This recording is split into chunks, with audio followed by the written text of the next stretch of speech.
ang pogi mo sa personal! Alin? Madilim lang po. Sir Kevin! Kenzie!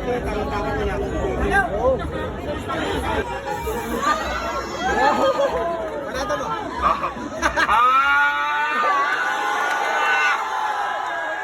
Ngayong araw ay share ko lang naman ang isa sa pinaka-the best na experience ko bago matapos ang 2023. At ito ang araw na makita ko ng personal ang ilan sa mga iniidolo kong sikat na vlogger at content creator dito sa Pilipinas. At nangyari yan nung nagkaroon ng Team Payaman Fair dito sa SMX Convention Center dito sa Pasay. Sobrang nakakatuwa at nakakakilig dahil first time ko lang mamimit ang mga iniidolo ko pagdating sa mundo ng vlogging. At kasama ko nga pala dito guys ang isa sa mga kaibigan ko na si Jingo Tommy na game sa mga ganitong lakwatsa. Pero syempre, kumain muna kami bago kami nag-ikot-ikot sa bawat booth ng mga content creator. Tinanghali na rin kasi kami ng pagdating dito. Pagkatapos nga namin kumain, ay una namin nakita ang booth ng Kulukoy's TV. At syempre, present dyan ang idol natin na si Malupiton Official. Kaya naman, hindi ko na pinalampas ang pagkakataon na makapagpa-picture sa kanya. At pagkatapos nga sa booth ng Kulukoy's TV ay nag-ikot-ikot pa kami. At tinungo namin ang arko ng Kalye Payaman. At kung makikita nyo nga mga kalakwatsa ay sobrang dami ng tao. At lahat ng yan ay gusto makapagpa-picture sa kanilang mga idol. At dito nga ay nakita ko ng malapitan sa personal ang asawa ni Kong TV na si B. Cortez. At napakaganda pala talaga niya sa personal. Sayang nga lang at hindi tayo nakapagpa-picture sa kanya dahil sobrang haba ng pila. Kaya naman, pinili na lang muna namin magstay sa stage at panoorin ang kulitan nila Chad Kines at Ghost Wrecker. At kasama rin pala nila si Mika Salamanca. At dito nga ay nabigyan din kami ng pagkakataon na makita sa personal sina Donalyn Bartolome,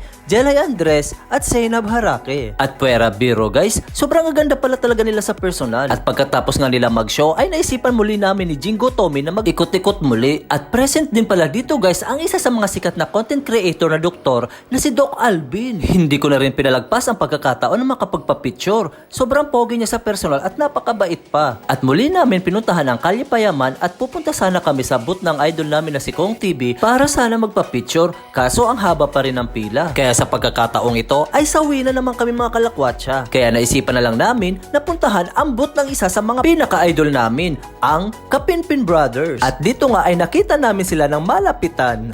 Alin ang pogi mo sa personal! Madilim lang. Alin? Madilim lang po. Sir Kevin! Kenzie!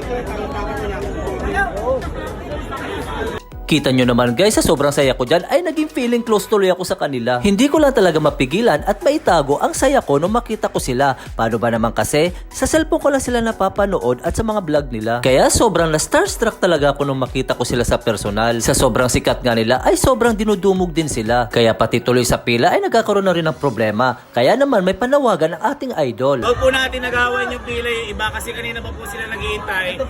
Kasi po, ang hirap naman po yung iba, sumisingit lang. Kawawa naman po yung mga nakapila. Ang gagawin po namin, wag... Manata mo.